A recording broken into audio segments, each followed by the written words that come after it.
आज हामी चर्चा परिचर्चा गर्नेछौँ पवित्र धार्मिक स्थल कार्यविनायक मन्दिर। काठमाडौँ उपत्यकाको एक शान्त पहाडको काखमा यस्तो मन्दिर छ जहाँ पुगेर मानिसहरूले आफ्नो अधुरा काम पुरा हुने विश्वास गर्छन्। यो स्थान काठमाडौँबाट करिब 10 किलोमिटर दक्षिणतर्फ पर्दछ। यहाँ नजिक करुणामय मच्छिन्द्रनाथ र रुद्रायणी मन्दिर अवस्थित छ। सदियौंदेखि भक्तहरू यहाँ पुग्छन्, कसैले नयाँ काम सुरु गर्न, कसैले अधुरो सपना पुरा गर्न र कसैले आफ्नो जीवनको सबैभन्दा ठुलो बाधा हटाउन। काठमाडौँ उपत्यकाको दक्षिणतर्फ ललितपुर जिल्लाको खोकना र बुङमतीको बीचमा अवस्थित कार्यविनायक मन्दिर 4 गणेश मध्येको एक हो। तर प्रश्न उठ्छ, किन यो मन्दिरलाई कार्यसिद्धि दिने विनायक भनिन्छ? के साँच्चै यहाँ पूजा गर्दा काम सफल हुन्छ त? आज हामी खोल्दैछौँ ललितपुरको पवित्र धार्मिक स्थल कार्यविनायक गणेशको रहस्य। खोकनाका स्थानीय नेता पूर्णसिंह र स्थानीय समुदायको सहयोगमा यो मन्दिर स्थापना गरिएको थियो। तर रोचक कुरा के छ भने त्यति बेला पाटन राज्यमा मल्लराजा श्रीनिवास मल्लको शासन सुरु भएको थियो। जनमानसमा यो विश्वास गर्छन् कि नयाँ काम सुरु गर्नु अघि यहाँ पूजा गरे अथवा अधुरो काम पुरा होस् भनेर प्रार्थना गरे भगवान गणेशले सबै विघ्न हटाइदिन्छन् भन्ने विश्वास जनमानसमा आज पनि जीवितै रहेको छ। यहाँ हुने विशेष पूजा र जात्रामा कार्यविनायक मन्दिरमा वर्षभरि भक्तजनहरू आउने गर्दछन्। तर केही दिन अत्यन्त विशेष हुने गर्दछ, जस्तै मङ्गलबार, शनिबार, गणेश चतुर्थी। यी दिनहरूमा मन्दिरमा अत्यन्त भिड लाग्ने गर्दछ।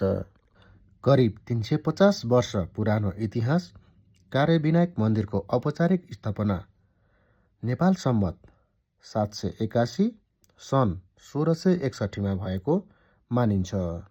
हे विघ्नहर्ता गणेश, हाम्रा सबै काम सफल बनाइदेऊ। यी 4 विनायकलाई उपत्यकाको रक्षक देवता मानिन्छ। काठमाडौँ उपत्यकामा 4 अत्यन्त प्रसिद्ध गणेश मन्दिर रहेका छन्, जहाँ हजारौं वर्षदेखि भक्तजनहरू प्रार्थना गर्दछन्। 4 विनायकहरू कार्यविनायक, जलविनायक, सूर्यविनायक, अशोक विनायक। यी मध्ये कार्यविनायकलाई कार्यसिद्धि दिने गणेश मानिन्छ। बाँकी गणेशको हामी अर्को भिडियोमा चर्चा परिचर्चा गर्नेछौँ। हाल नवनिर्मित झोलुङ्गे पुलमा विभिन्न पर्यटकहरू त्यहाँको प्राकृतिक सौन्दर्य हेर्दै फोटो भिडियो बनाउन आउने गर्दछन्। रोचक कथा यो छ कि पुरानो कथा अनुसार एक समयमा काठमाडौँ उपत्यकामा 12 वर्षसम्म पानी परेको थिएन। खडेरी भोकमरी र ठुलो सङ्कट फैलिएपछि समाधान खोज्ने प्रयास गर्दा भक्तपुरका राजा नरेन्द्रदेव, काठमाडौँका तान्त्रिक गुरु बन्धुदत्त, ललितपुरका किसान ललित ज्यापु, उनीहरूले आध्यात्मिक साधना र पूजा गरेर गणेशको कृपा प्राप्त गरे। जब तपाईँ जीवनमा कुनै नयाँ यात्रा सुरु गर्न लाग्नुहुन्छ, कुनै ठुलो सपना देख्नुहुन्छ वा जीवनमा धेरै बाधा आउँछन्, त्यति बेला सम्झनुहोस् ललितपुरको पवित्र स्थान कार्यविनायक गणेश मन्दिर।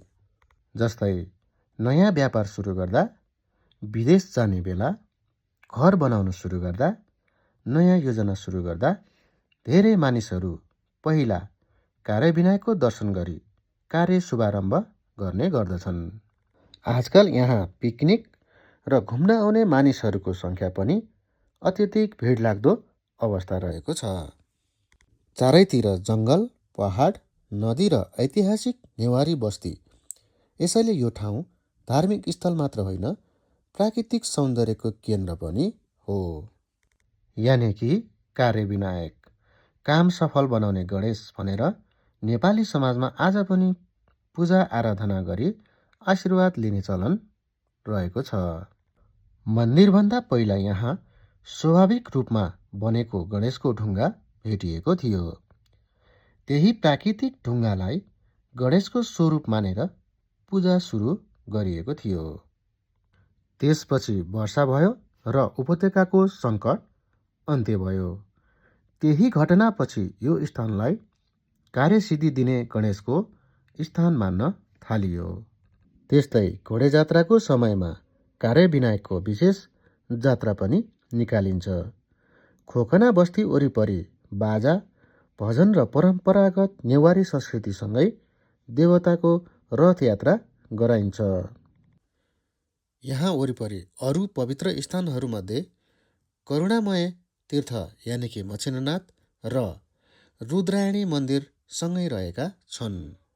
मन्दिरको बनावट कार्यविनायक मन्दिर नेपाली प्यागोडा शैलीमा बनेको छ। यसका केही विशेषताहरू। यसले यो स्थानलाई अझ रहस्यमय बनाउँछ कि कार्यविनायक नाम कसरी रह्यो भन्ने प्रश्नमा कार्य अर्थात् काम, विनायक अर्थात् विघ्न हटाउने गणेश। पवित्र धार्मिक स्थल कार्यविनायक मन्दिर लगभग 62 रोपनी क्षेत्रफलमा फैलिएको छ। यस मन्दिर समय समयमा पुनर्निर्माण गरिएको थियो। विशेष गरी राजा महेन्द्रको शासनकालमा पनि यसको मर्मत सम्मार भएको थियो। सानो तर अत्यन्त शक्तिशाली मन्दिर। छानाको 4 कुनामा रक्षक देवताको मूर्ति, भित्र चाँदीले ढाकिएको गणेशको मूर्ति रहेका छन्। यहाँ विभिन्न स्रोतको पानी मिलेर बागमती नदीतर्फ बग्दछ र ज्ञानकुण्ड यस कुण्डको जलले प्रत्येक बिहान गणेश भगवानलाई स्नान गराइन्छ। हामी अर्को भिडियोमा अवश्य यो दुवै स्थानको बारेमा चर्चा परिचर्चा गर्नेछौँ। यदि तपाईँले कार्यविनायकको दर्शन गर्नुभएको छ भने कमेन्टमा ओम गणेशाय नमः लेख्न नभुल्नुहोला।